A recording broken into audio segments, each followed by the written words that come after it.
জানিয়ে দেন, আমার বান্দা বান্দিরা আমি আল্লাহ পাক জানিয়ে দিলাম, ওয়া আতিমুল হজ্জ ওয়াল উমরাতা লিল্লাহ। পৃথিবীর জমিনে তোমরা যারা আমার বান্দা বান্দি হয়ে গিয়েছো, আমি আল্লাহ পাক জানিয়ে দিলাম, নামাজ যেমন তোমাদের জন্য ফরজ করা হয়েছে, রোজা যেমন তোমাদের জন্য ফরজ করা হয়েছে, আমি আল্লাহ পাক জানিয়ে দিলাম, যাকাত যেমন তোমাদের জন্য ফরজ করে দেওয়া হয়েছে, ইবাদত বান্দেগি তোমাদের জন্য যেমন ফরজ করে দিলাম, ঠিক তেমনি ভাবে আমি আল্লাহ পাক তোমাদের জন্য আমার কাবা বাইতুল্লাহে হজ করাটা আমি আল্লাহ ফরজ করে দিলাম। জোরে বলতে পারলেন না? তো যারা মক্কাতে রওনা দিয়েছে কিসের জন্য গেছে? হজের জন্য গেছে। হজ ফরজ হয়ে গেছে, তাই তারা টাকা খরচ করে 4-5 লাখ টাকা করে খরচ করে সব মক্কাতুল মুকাররমাতে জড়ো হয়েছে। আল্লাহ পাক বললেন, তোমরা আমার ঘরে এসো, আমার ঘরে এসো। আমি আল্লাহ পাক বললাম, যে আমার ঘরের মেহমান হবে, যে আমার কাবা বাইতুল্লাহর মেহমান হয়ে যাবে, আমি আল্লাহ পাক জানিয়ে দিলাম, পৃথিবীর জমিনে ওই মেহমানের মর্যাদা আমি আল্লাহ বুলন্দ করে দেব। পৃথিবীর জমিনে আমার ওই মেহমানের সম্মান আমি আল্লাহ উঁচু করে দেব। পৃথিবীর জমিনে আমার ওই কাবার মেহমানের ইজ্জতের পাল্লাটা আমি আল্লাহ ভারী করে দেব। একবার জোরে বলুন সুবহানাল্লাহ। মুসলমানের ছেলেরা, হে নবীর উম্মত উম্মতিরা, খুব খেয়াল করে শুনুন, এই পৃথিবীর জমিনে যারা হজ পালন করে, যারা আল্লাহর জন্য কাবা বাইতুল্লাহতে হজ্জের উদ্দেশ্যে রওনা দিয়ে দেয়, আমার আল্লাহ পাক তাদের জন্য সিস্টেম তৈরি করে দিয়েছে, তাদের জন্য পদ্ধতি তৈরি করে দিয়েছে। আমার আল্লাহ পাক তাদের জন্য কিছু পন্থা আমার আল্লাহ নির্দেশনা করে দিয়েছে, নির্দেশ জারি করে দিয়েছে। এই পৃথিবীর জমিনের বিভিন্ন কোণা থেকে, বিভিন্ন দেশের কোণায় থেকে আমার বান্দারা সব কাবা বাইতুল্লাহতে জড়ো হবে হজের জন্য, ইবাদতের জন্য, তাওয়াফের জন্য, সালাতের জন্য, ইতিকাফের জন্য, কোরআন তেলাওয়াতের জন্য, কাবা বাইতুল্লাহতে রুকু করবার জন্য, সিজদা দেওয়ার জন্য। আমার বান্দারা, আমার বান্দিরা তারা বিভিন্ন দেশ থেকে আমার কাবা বাইতুল্লাহতে হাজির হয়ে যাবে। আমি আল্লাহ পাক জানিয়ে দিলাম, এই সমস্ত বান্দা বান্দিরা যখন আমার কাবা বাইতুল্লাহতে জড়ো হয়ে যাবে, লাব্বাইক বলবে, আমি আল্লাহ পাক জানিয়ে দিলাম, ওই বান্দা বান্দের লাব্বাইকটাকে আমি আল্লাহ কবুল করে নিয়ে আমি আল্লাহ ওই বান্দা বান্দের জীবনের গুনাহগুলোকে আমি আল্লাহ মাফ করে দেব। যারা আল্লাহর জন্য হজ করে তাদের আল্লাহ জীবনের গুনাহ মাফ করে দেয়। সিস্টেম করে দিয়েছে কি, পৃথিবীর জমিন থেকে আমার কাবা বাইতুল্লাহতে আসতে গেলে তার শর্ত হচ্ছে যে পৃথিবীর প্রত্যেকটি বান্দা বান্দীদের জন্য আল্লাহ এই সিস্টেম করলেন যে তার পরনে যত দামি পোশাক থাক না কেন, আমার আল্লাহ বললেন যে এই পোশাকগুলো খুলে ফেলতে হবে। শুধুমাত্র তার জন্য একটা এভাবে সাদা লুঙ্গি, একটা চাদর লুঙ্গি হিসাবে ব্যবহার করবে, আর একটা চাদর, সাদা চাদর দিয়ে কি করবে, গায়ে এভাবে চড়াবে, এটাকে ইহরাম বলা হয়। একবার জোরে বলুন সুবহানাল্লাহ। তাহলে আল্লাহর কাবার মেহমান হওয়ার জন্য একটা শর্ত হচ্ছে ইহরাম বাঁধা। তোমার গায়ে গেঞ্জি থাকবে না, তোমার গায়ে কোনো পোশাক থাকবে না, তোমার গায়ে যত দামি পোশাক থাক না কেন, আমার আল্লাহ বললেন সব খুলে ফেলতে হবে, সব খুলে ফেলতে হবে। এটা আপনি যেখান থেকে হোক খুললে হবে না। নির্দিষ্ট জায়গা আছে, যে জায়গার নাম হচ্ছে মিকাত। 5টা জায়গা। মিকাত একটি নির্দিষ্ট জায়গা, যে জায়গা থেকে পোশাক খুলে ইহরামের চাদর পরে এই হজের নিয়াত করতে হবে কিংবা উমরার নিয়াত করতে হবে প্রত্যেক হাজীদের জন্য। মুসলমানের ছেলেরা, খুব খেয়াল করে শুনুন, আমার আল্লাহ পাক ঘোষণা করে দিয়েছেন, আমার হাবিব আপনি পৃথিবীর মানুষদেরকে জানিয়ে দিন, পৃথিবীর মানুষরা আমার জন্য হজ পালন করবে, পৃথিবীর মানুষ আমার জন্য ইবাদত করতে আসবে, আমার কাবা ঘরে মেহমান হয়ে যাবে। আমি আল্লাহ পাক জানিয়ে দিলাম, তারা মিকাতের জায়গা থেকে ইহরাম বাঁধবে আর উমরা বা হজের নিয়াত করে চলে আসবে। আল্লাহ পাক এই মিকাতের একটি প্লেস, মিকাতের জায়গাগুলো আল্লাহ পাক তার হাবিবুল্লাহকে জানিয়ে দিয়েছেন। এই বাংলাদেশ, এই ভারত, এই শ্রীলঙ্কা, এই পাকিস্তান, এই চারটা দেশ থেকে যখন হজে যাবে মানুষ, যখন হজে যাবে আমাদের মিকাতের নাম হলো ইয়ালামলাম। ইয়ালামলাম থেকে এই ইহরামের চাদরটা পড়তে হয়, কিন্তু মনে রাখতে হবে যখন বিমান ফ্লাইট যখন উড়ান দিয়ে বেরিয়ে যায়, ইয়ালামলাম একটি পাহাড়ের জায়গার নাম, এই জায়গাটা অতিক্রম করে চলে যেতে হয়, ওই জায়গায় দাঁড়ানোর কোনো জায়গা থাকে না। এজন্য আমাদের ইন্ডিয়ার হাজিদের জন্য, বাংলাদেশের হাজিদের জন্য, শ্রীলঙ্কা পাকিস্তান থেকে যে সমস্ত হাজিরা হজ পাকে যায়, এই নির্দিষ্ট এই এয়ারপোর্ট থেকে ইহরাম পরে চলে যায়, কিংবা দুবাই থেকে ইহরাম পরে চলে যায়। এই নবীর উম্মত উম্মতিরা মদিনাবাসী, মদিনা শরীফ থেকে যদি হজের জন্য মক্কা শরীফে আসে হজ পালনের জন্য, মদিনা শরীফ থেকে যদি হজের জন্য মক্কা শরীফে আসে, তাহলে মদিনাবাসীদের জন্য একটি মিকাত, যে মিকাতের নাম হলো যুলহুলাইফা। মদিনাবাসীরা যখন মক্কাতে হজ পালনের জন্য রওনা দেবে, তাদেরকে যুলহুলাইফাতে ইহরামের চাদর গায়ে দিতে হবে।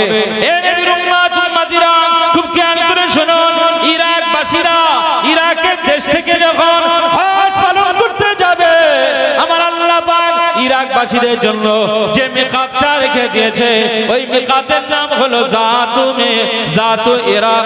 ওই জাতু ইরাক থেকে ইহরাম গায়ে দিতে হবে।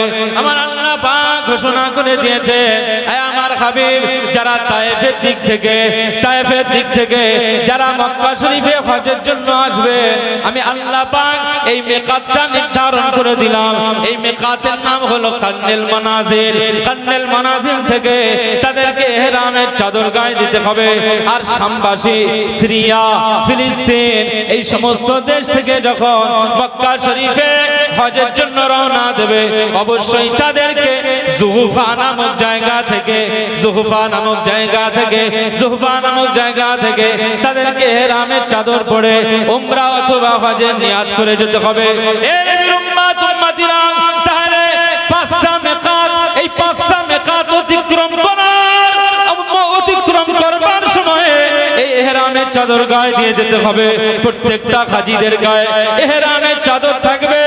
আমার আল্লাহ পাক বলে, একজন হাজী বান্দা যখন ইহরামের চাদর গায়ে দিয়ে আমি আল্লাহ পাকের দরবারে হাজির হয়ে যাবে, কাবা বাইতুল্লাহতে হাজির হয়ে যাবে, আমি আল্লাহ পাক ওই হাজীদের উপরে খুশি হয়ে গিয়ে তার জিন্দেগি গুনাহগুলোকে আমি আল্লাহ মাফ করে দিই। জোরে বলতে পারলেন না? আল্লাহ খুশি হয়ে যায়। এজন্য আমাদের একটি ফরজ হচ্ছে হজ। আকা মাওলা রাসূলুল্লাহ সাল্লাল্লাহু আলাইহি ওয়াসাল্লাম তিনি বলেছেন, বুনিয়াল ইসলাম আলা খামসিন শাহাদাতি আল্লাহ ইলাহা ইল্লাল্লাহ। ইসলামের মূল ভিত্তি কয়টা? পাঁচটা। এক নাম্বার শাহাদাতি আল্লাহ ইলাহা ইল্লাল্লাহ, আল্লাহ ছাড়া কোনো উপাস্য নাই, এই কথার উপরে সাক্ষ্য দেওয়া। ওয়া আন্না মুহাম্মাদান আবদুহু ওয়া রাসূলুহু, মুহাম্মদ সাল্লাল্লাহু আলাইহি ওয়াসাল্লাম হলেন আল্লাহ পাকের রাসূল এবং তার প্রিয় বান্দা। একবার জোরে বলুন সুবহানাল্লাহ। এরপরে আল্লাহ পাক বললেন ওয়া ইকামিস সালাহ, নবীজি বললেন ওয়া ইকামিস সালাহ। ইসলামের আরেকটি বুনিয়াদ হলো নামাজ প্রতিষ্ঠা করা। কি বলে? নামাজ প্রতিষ্ঠা করা। নামাজ পড়া আলাদা জিনিস আর প্রতিষ্ঠা করা আরেক জিনিস। আপনি নামাজ পড়তেছেন আলাদা জিনিস, আর আপনি নামাজ প্রতিষ্ঠা করছেন এটা আলাদা জিনিস। কোরআনুল কারীমে আমার আল্লাহ বলেছেন আকিমুস সালাহ, তোমরা নামাজ প্রতিষ্ঠা করো। নামাজ পড়ার কথা বলেনি, নামাজ প্রতিষ্ঠার কথা বলেছে। আর নবী করিম বললেন ওয়া ইকামিস সালাহ, ইসলামে কালেমা পড়বার পরে পরেই তোমার উপরে নামাজ প্রতিষ্ঠা করার দায়িত্ব চলে এসেছে। একবার জোরে বলুন সুবহানাল্লাহ। আজকে ফ্যামিলিতে আধার কার্ড সবার আছে না নেই? রেশন কার্ড সবার আছে না নেই? Head of the department family যিনি গিয়ে ফিঙ্গারপ্রিন্ট দিয়ে ফ্যামিলির সবাইয়ের চাল ডাল নিয়ে চলে আসে না? আসে? তাহলে সবার রেশন কার্ড আছে, হেড অফ দি ফ্যামিলি আছে। কিন্তু মনে রাখতে হবে, আমরা যারা মুসলমান, আমরা যাদের রেশন কার্ড আছে, যাদের আধার কার্ড আছে, আমরা মুসলমান দাবি করি, ওই বাড়ি থেকে আমি একজন ব্যক্তি মসজিদের কাতারে শামিল হয়ে নামাজ আদা করি ইমামের পিছনে, কিন্তু আমার বাড়ির আর সদস্য যারা আছে সবাই কি নামাজি হয়েছে? যেমন আধার কার্ড তাদের জন্য আমরা অপরিহার্য করে রেখেছি, বাধ্যতামূলক রেখেছি, ঠিক নামাজটা আল্লাহ আমাদের জন্য বাধ্যতামূলক করে দিয়েছে। পরিবারে আমি যেমন নামাজি, আমার ছেলেকে নামাজি বানাতে পেরেছি, আমার বিবিকে কি সেইভাবে নামাজি বানাতে পেরেছি? আমার পরিবারের সবাই কি নামাজি? আল্লাহ বললেন নামাজ প্রতিষ্ঠা করো। প্রতিষ্ঠা করার অর্থ হচ্ছে শুধু আমি একা নামাজ আদা করব তা নয়। প্রতিষ্ঠা করার অর্থ হচ্ছে আমি যেমন নামাজ আদা করব, ঠিক তেমনি ভাবেই আমার ছেলেটাকে নিয়ে মসজিদে চলে যাব, ঠিক তেমনি ভাবেই আমার বিবিকে নামাজের তাগিদ দেব, সেই বিবিটাও বাড়িতে নির্দিষ্ট জায়গায় নামাজ আদা করবে। আমার পরিবারের যত সদস্য রয়েছে প্রত্যেকেই আমি যেমন সুবহানা রাব্বিয়াল আলা বলে কপালটা আল্লাহর জন্য জমিনে লাগিয়ে দিই, ঠিক পরিবারের সবাই আল্লাহর জন্য সুবহানা রাব্বিয়াল আলা বলে তার কপালটা আল্লাহ জন্য জমিনে টাচ করে দেবে, জমিনের সাথে লেপটে দেবে। একটা পরিবারের সবাই যদি এইভাবে সালাতের পাবন্দী হয়ে যায়, আমার আল্লাহ বলেন অবশ্যই ওই বাড়িওয়ালাটাই একজন নামাজের প্রকৃত প্রতিষ্ঠাকারী। একবার জোরে বলুন সুবহানাল্লাহ।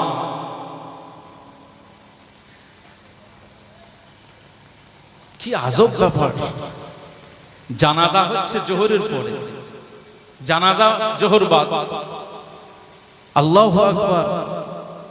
তো অসংখ্য মানুষ সেখানে ভিড়। জোহরের আজান হলো, নামাজ হবে, ওযুখানায় ভিড় আছে। এই যারা জানাজা পড়বে বলে কত কত যুবকরা সেখানে হাজির হয়ে যায়। জানাজা পড়বে বলে সেও ওযু করেছে, আজান হয়েছে। কিন্তু একামতের সময় ইমাম দাঁড়ালো আর পিছনে গুটি কত কিছু মুসল্লি দাঁড়ালো, আর এই যারা যুবকরা ওযু করে, যারা ওযু করেছে জানাজা পড়বে, এরা মসজিদের বাইরে বারান্দায়, পাঁচিলের গায়ে, বিভিন্ন গাছতলায় বসে মোবাইল খোঁচাখুচি করতেছে। ওরা জোহরের নামাজ পড়বে, কারণ ওরা জানাজা পড়বে। এমন দৃশ্য আপনাদের নজরে আসে না নেই?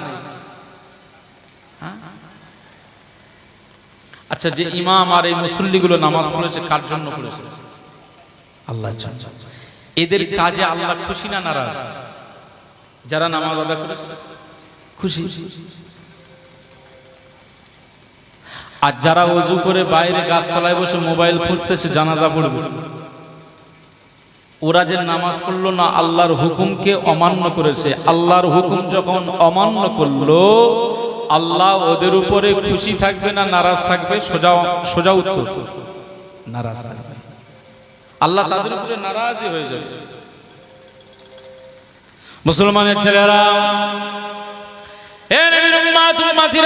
খুব খেয়াল করে শোনো, যে মাইয়াতের জানাজা আপনি শরীক হলেন তার জন্য আপনি দোয়া করবেন। নবীজি বললেন দোয়া চাইতে হবে।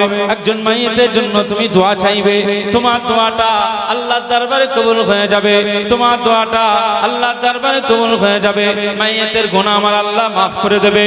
যে মাইয়াতের জন্য তুমি পিছনে দাঁড়িয়ে দাঁড়িয়ে তুমি আল্লাহুম্মা গফির লিহাইয়িনা ওয়া মাইয়িতিনা ওয়া শাহিদিনা ওয়া গায়িবিনা ওয়া সাগীরিনা ওয়া কাবীরিনা ওয়া যাকারিনা ওয়া উনসানা আল্লাহুম্মা মান আহইয়াইতাহু মিন্না ফাআহইহি আলাল ইসলাম ওয়া মান তাওয়াফাইতাহু মিন্না ফাতাওয়াফাহু আলাল ঈমান। এই যে মাইয়িতের জন্য দোয়া চান, আপনার দোয়াটা আল্লাহ কবুল করে নেবে। আকা মাওলা রাসূলুল্লাহ সাল্লাল্লাহু আলাইহি ওয়াসাল্লাম জানিয়ে দিয়েছেন। এ নবীর উম্মত উম্মতিরা খুব খেয়াল করে শুনুন, এতক্ষণ যারা মোবাইল খোঁচাখুচি করেছে জানাজা পড়বে, যারা আল্লাহর ফরজ নামাজ আদা করে নাই অথচ জানাজার ময়দানে শরীক হয়ে গেছে, ওরা মাইয়িতের জন্য দোয়া চাইবে।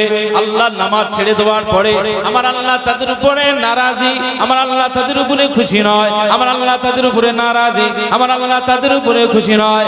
এ নবীর উম্মত উম্মতিরা, তাহলে যাদের উপরে আল্লাহ খুশি নয় ওরা এই মাইয়িতের জন্য যদি দোয়া চায়, এদের দোয়াকে আল্লাহর দরবারে কবুল হবে, আল্লাহর দরবারে কবুল হবে না, আল্লাহর দরবারে এদের জানাজা কবুল হবে না, আল্লাহর দরবারে এদের জানাজা পছন্দ হবে না।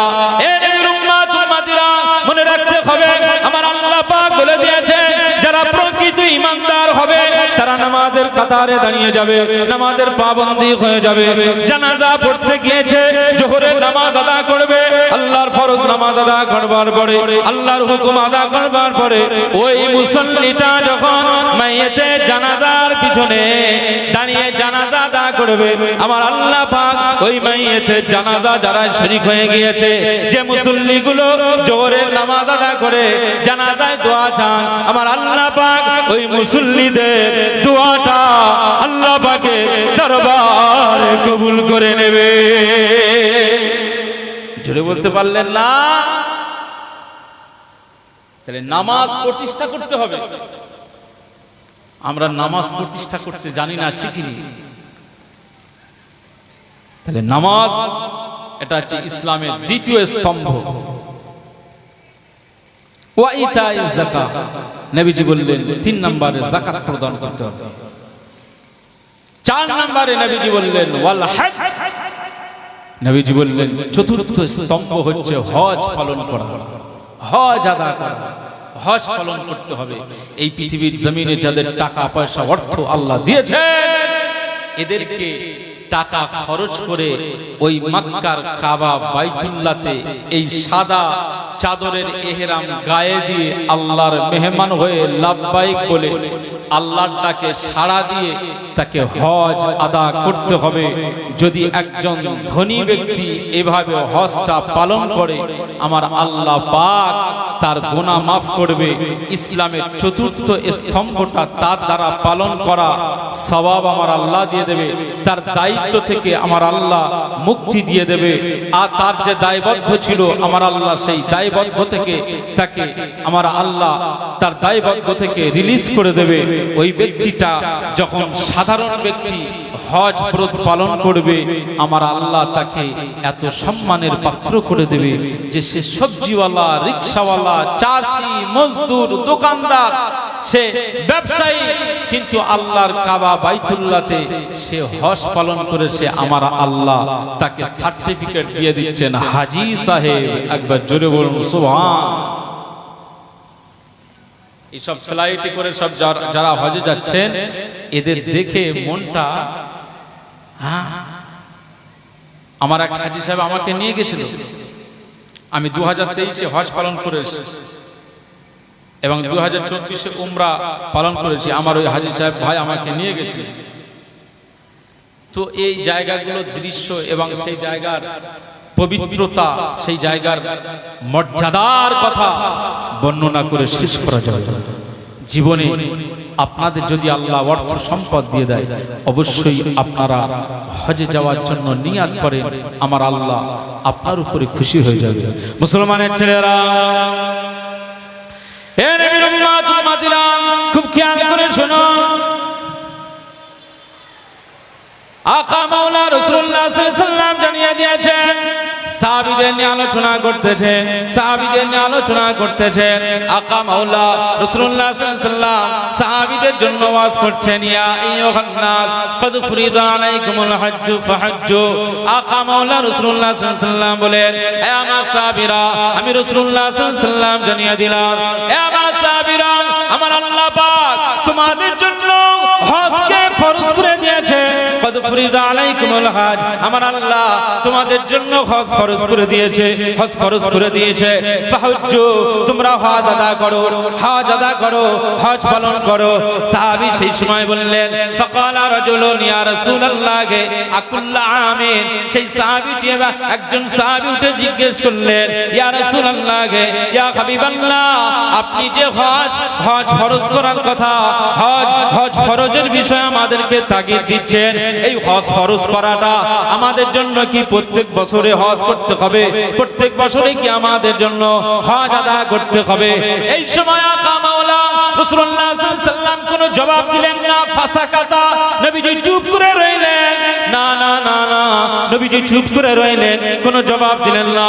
সাহাবী আবার জিজ্ঞেস করলেন, আকা মাওলা রাসূলুল্লাহ সাল্লাল্লাহু আলাইহি ওয়াসাল্লাম ফাসাকাতা, আবার চুপ করে রইলেন, নবীজি কোনো জবাব দিলেন না।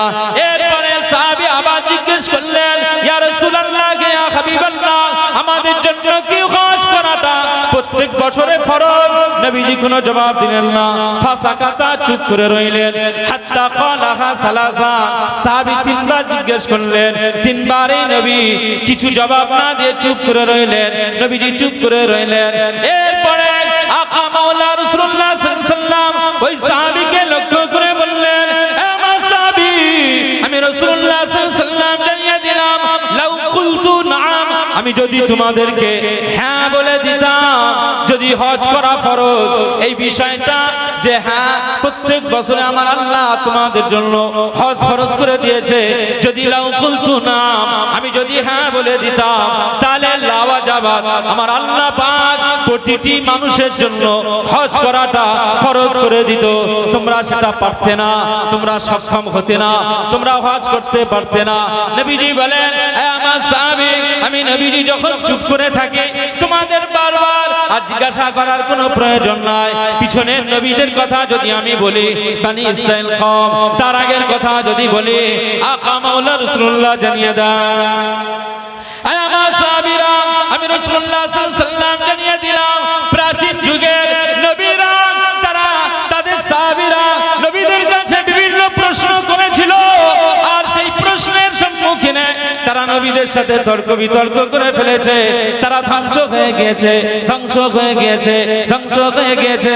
আমি নবীজি জানিয়ে দিলাম, আমি যখন যেটা তোমাদেরকে আদেশ করি, সেই আদেশের বিষয়টা তোমরা পালন করো, মান্যতা দাও, যেটা নিষেধ করি তোমরা বর্জন করো। এইটা যদি তোমরা করতে পারো, অবশ্যই তোমরা কামিয়াবি হয়ে যাবে। তোমরা বেশি জিজ্ঞেস করো না, যেটা তোমাদেরকে আদেশ করি সেটাই তোমরা পালন করো। আর আমি নবীজির সাথে বেশি তর্ক বিতর্কে লিপ্ত হবে না। রাসূলুল্লাহ সাল্লাল্লাহু আলাইহি ওয়াসাল্লাম সাহাবীদের তাগিদ দিচ্ছেন যে হজ করা আমার আল্লাহ ফরজ করে দিয়েছে। এটা জীবনে একবার, জীবনে কয়বার? একবার। জীবনে একবার হজ করা ফরজ। আমার নবীজি জীবনে একবারই হজ করেছিলেন। একবার জোরে বলুন সুবহানাল্লাহ। আমার নবীজি জীবনে 4 বার উমরা করেছিলেন। একবার জোরে বলুন সুবহানাল্লাহ। জীবনে একবার হজ আদা করেছিলেন আর 4 বার উমরা পালন করেছিলেন। 10ম হিজরিতে হজ পালন করেছিলেন লক্ষ লক্ষ সাহাবীদের নিয়ে। কিন্তু 4 বার উমরা করেছিলেন 6ষ্ঠ হিজরি, 7ম হিজরি, 8ম হিজরি আর 10ম হিজরি। এই 4টে বছরে নবীজি 4 বার উমরা করেছিলেন। একবার জোরে বলুন সুবহানাল্লাহ। নবীজি যখন মক্কা থেকে মদিনাতে চলে যান, মদিনা থেকে 6ষ্ঠ হিজরিতে মক্কাতে আসছেন 1400 সাহাবীদের নিয়ে। কয়জন? 1400 সাহাবীদের নিয়ে। নবীজি 1400 সাহাবীদের নিয়ে মক্কা শরীফে উমরা করার উদ্দেশ্যে আসছেন। আর মক্কার আবু জেহেলের দলেরা, মক্কার কুফফার কুরাইশেরা আমার নবীজি কে বাধা দিলেন, 1400 সাহাবীদেরকে আটকে দিলেন, পথ বন্ধ করে দিয়েছেন। 6ষ্ঠ হিজরিতে পথ বন্ধ করে দিয়েছে। যে তোমাদের মক্কায় কাবা শরীফে ঢোকা যাবে না, আমরা ঢুকতে দেব না। তোমরা যে এই মক্কায় শহরে ঢুকবে, আমরা কুরাইশের দলেরা তোমাদেরকে মক্কাতে ঢুকতে দেব না। নবীজি বললেন, এই মক্কার মানুষেরা, আমি তো কুরাইশ বংশের মানুষ, হ্যাঁ, আমি নবীজি কামলিওয়ালা, আমার আমার আমার তো এই মক্কাতেই জন্ম, আমি তো মক্কারই ছেলে, সুতরাং আমার পিতৃভূমি মাতৃভূমিতে তোমরা আমাকে কেন যেতে দেবে না, কেন আটকে দিচ্ছে? মক্কার কুফার কুরাইশরা বলেছিল যে মুহাম্মদ সাল্লাল্লাহু আলাইহি ওয়াসাল্লাম, তুমি আমাদের মক্কা ছেড়ে মদিনাতে চলে গিয়েছো, এখন তুমি মক্কার মানুষ নও, তুমি মদিনার মানুষ।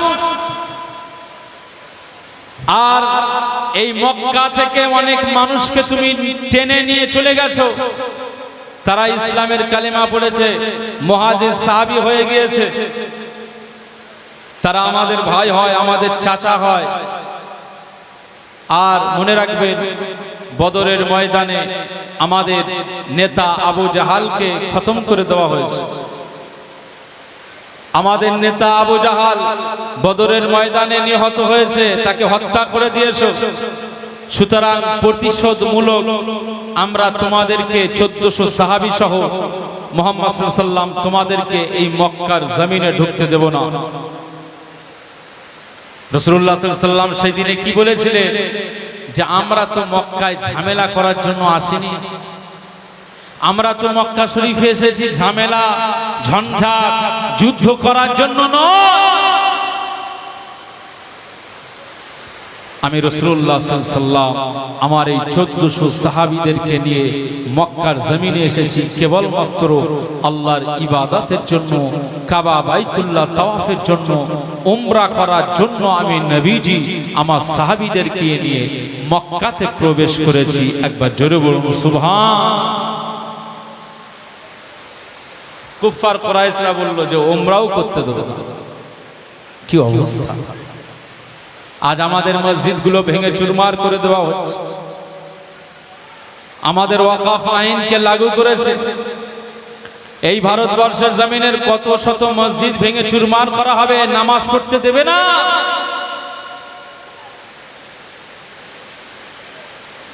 আপনি কি মনে করছেন? নবীজির জামানায় সাহাবীরা যে ঈমানের পাওয়ার দেখিয়েছিল, সেই ঈমানের পাওয়ার আজকে আমাদের ভিতরে আছে কি? নেই। কারণ আমরা যাদেরকে নেতা লিডার বলে উপরে পাঠিয়ে দিয়ে রেখেছি, যারা আইন পাস হবে, যেখানে আইন পাস হবে সেখানে তারা প্রতিবাদ করবে, এরকম নেতা লিডার নেই, নামে মুসলিম আছে। ঈমানের পাওয়ার কোথায়? মুসলমানের ছেলেরা, এ নবীর উম্মত উম্মতিরা, খুব খেয়াল করে শোনো।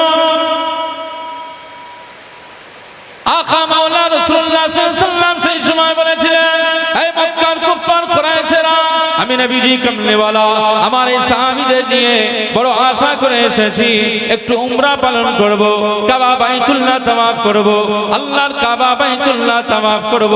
বহুদিন হয়ে গেল আল্লাহর কাবা বাইতুল্লাহ তাওয়াফ করতে পারি নাই, বহুদিন হয়ে গেল আল্লাহর কাবা বাইতুল্লাহকে সামনে রেখে আমি নামাজ আদায় করতে পারি নাই। এই কাবা বাইতুল্লাহতে আমি আকা মাওলা রাসূলুল্লাহ সাল্লাল্লাহু আলাইহি ওয়াসাল্লাম দীর্ঘদিন নামাজ আদায় করেছে। না না, আমি নামাজ পড়তে এসেছি, রাতের বেলা যখন নামাজ পড়তে আসতাম তখন আমার বিরোধিতায়, আমার কষ্ট দেওয়ার জন্য অনেক মহিলারা, অনেক বুড়ি মায়েরা আমার পায়ে কাঁটা ফুটে যাবে তাই তারা কাঁটা বিছিয়ে দিত। সেটাকেও আমি উপেক্ষা করে আল্লাহর কাবা বাইতুল্লাহর মর্যাদায় মহব্বতে পড়ে আমি কাবাতে এসে নামাজ আদায় করতাম। আমি রাসূলুল্লাহ সাল্লাল্লাহু আলাইহি ওয়াসাল্লাম জানিয়ে দিলাম, পৃথিবীর কোন মানুষ যদি এই কাবা বাইতুল্লাহতে এসে এক রাকাত নামাজ আদায় করে, আমার আল্লাহ পাক তার আমল আমলনামাতে 1 লক্ষ রাকাতে সওয়াব দিয়ে দেবে। এই কাবা বাইতুল্লাহতে এসে কেউ যদি সরাসরি নামাজ আদা করে আমার আল্লাহ তার জীবনের গুনাহগুলো maaf করে দেবে। এই কাবা বাইতুল্লাহর সম্মান আর ইজ্জত আমার আল্লাহ কি দিয়ে দিয়েছে, কেউ যদি তাওয়াফ করে আমার আল্লাহ তার আমলনামায় 60টা রহমত রেখে দিয়েছে। কেউ যদি নামাজ আদা করে আমার আল্লাহ তার আমলনামায় 40টা রহমত দিয়ে রেখেছে। আর কেউ যদি নামাজও না পড়ে তাওয়াফও যদি না করে এমনি বসে বসে শুধু কাবাকে নজর ভরে দেখে, নজর দিয়ে দেখে আমার আল্লাহ পাক তার আমলনামায় শুধু এমনি নজর দিয়ে দেখার কারণে 20টা করে রহমত তার আমলনামায় আমার আল্লাহ নাজিল করে দেবে।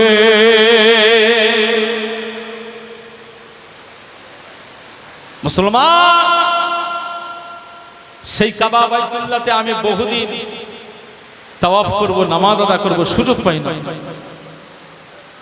আজকে একটু আমি ইচ্ছা করেছি উমরা পালন করব। আমার পিছনে সব 1400 সাহাবী নিয়ে যাচ্ছি, আমাদেরকে আটকাবে না? কুফার কুরাইশরা বলল যে হবে না, তারা ব্যারিকেড করল। নবীজি বললেন ঠিক আছে, সংঘাতে যাবার কোনো দরকার নাই, এদের সাথে যুদ্ধ বা এদের সাথে ঝগড়া এবং মারপিটের যাওয়ার দরকার নাই। মক্কার একটি উপকণ্ঠ যার নাম হচ্ছে হুদাইবিয়া, এই 6ষ্ঠ হিজরিতে হুদাইবিয়াতে একটা সন্ধি চুক্তি হয়েছিল কাফেরদের সাথে। সন্ধি চুক্তি হয়েছিল কাফের বেঈমানদের সাথে যে 10 বছর যুদ্ধ করা যাবে না। এর মধ্যে আরেকটা চুক্তি হয়েছিল, শর্ত হয়েছিল। এই চুক্তিতে কি হয়েছিল যে কাফের মুশরিকদের দাবি ছিল যে আমাদের মক্কার মানুষ যদি এই সন্ধি চুক্তির পরে মক্কার মানুষ যদি মদিনাতে চলে যায়, এই মুহাম্মদ সাল্লাল্লাহু আলাইহি ওয়াসাল্লাম তোমাকে দায়িত্ব নিয়ে ওই মক্কার মানুষটাকে মদিনা থেকে ফেরত দিতে হবে, আমাদের হাতে তুলে দিতে হবে। কত কঠোর নীতি, কত শর্তটা কঠিন ছিল দেখেন। মক্কার কোনো মানুষ যদি ইসলাম কবুল করে মদিনায় চলে যায় তাকে মক্কায় ফেরত দিতে হবে। অপরদিকে কেউ যদি মদিনা থেকে মক্কায় চলে আসে কাফের বেঈমানেরা কিন্তু এই মক্কা থেকে মদিনায় ফেরত দেবে না। নবীজি শান্তির জন্য এই শর্তটাও মেনে নিয়েছে। একবার জোরে বলুন সুবহানাল্লাহ।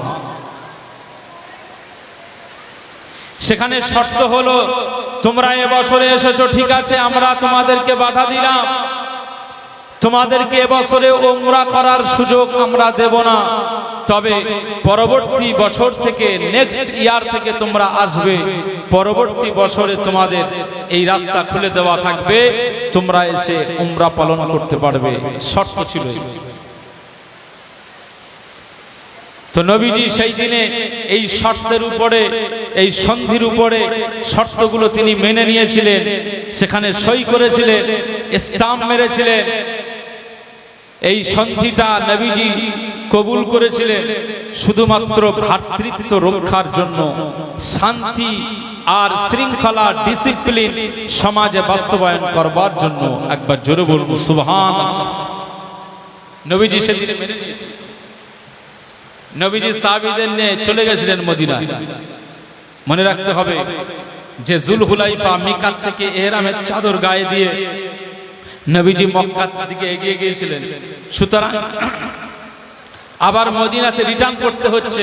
সুতরাং উমরা যখন পালন হয়নি, এই উমরাটা তো আদায় করতে হবে, উমরা তো ওয়াজিব হয়ে গেছে। নবীজি এই সাহাবীদের নিয়ে 7ম হিজরিতে আবার এসেছিলেন, পরের বছরে আবার এসেছিলেন।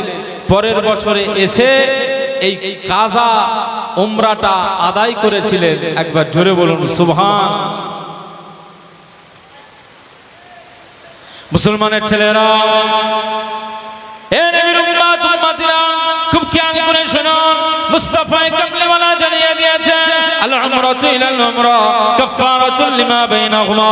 পৃথিবীর জমিনে যারা একটা উমরা করার পরে আরেকটা উমরা পালন করে, যারা একটা উমরা পালন করার পরে আরেকটা উমরা পালন করে, আকা মাওলা রাসূলুল্লাহ সাল্লাল্লাহু আলাইহি ওয়াসাল্লাম বলে দিয়েছেন এই হাজী সাহেবের মাঝখানে যত যা কিছু গুনাহ হয়ে যায় এই সব গুনাহগুলোকে আমার আল্লাহ maaf করে দেন।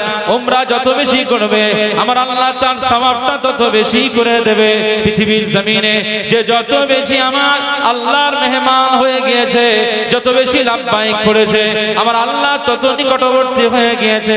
পৃথিবীর জমিনে যে বান্দা যত বেশি আমার আল্লাহর নিকটতম হয়ে গিয়েছে ওই বান্দাটাকে আমার আল্লাহ আখিরাতে তত বেশি মর্যাদা আর মাকামটাকে আমার আল্লাহ বুলন্দ করে দেবে।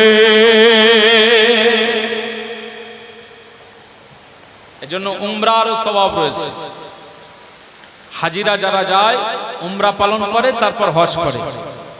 হজের কয়টা প্রকার? হজের তিনটা প্রকার। একটা হচ্ছে হজ্জে ইফরাদ, আরেকটা হজের প্রকার হচ্ছে হজ্জে কিরান, আরেকটা হজের নাম হচ্ছে হজ্জে তামাত্তু। হজ তিন প্রকার, হজ্জে ইফরাদ, হজ্জে তামাত্তু, হজ্জে কিরান। আমরা যারা এখানে বসে আছি আমরা কোন মাযহাবের মানুষ বলেন? হানাফি মাযহাবের মানুষ। আমাদের হাজী সাহেব আমরা যারা হজ পালন করতে যাই বা হজে যাই যারা, আমরা যে হজটা আদা করি এই হজ্জের নাম হচ্ছে হজ্জে তামাত্তু।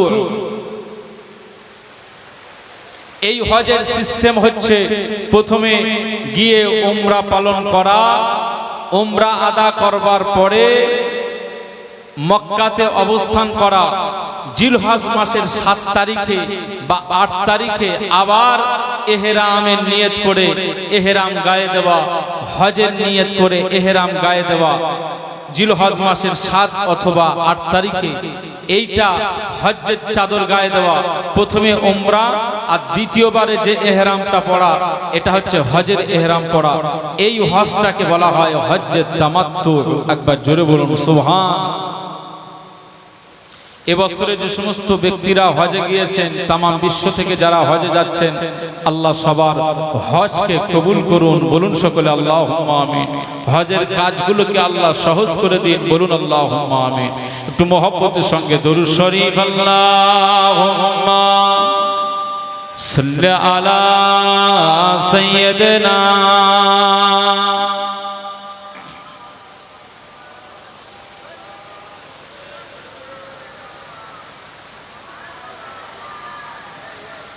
मोहब्बत पढ़े ना अल्लाहुम्मा सल्ली अला सय्यदना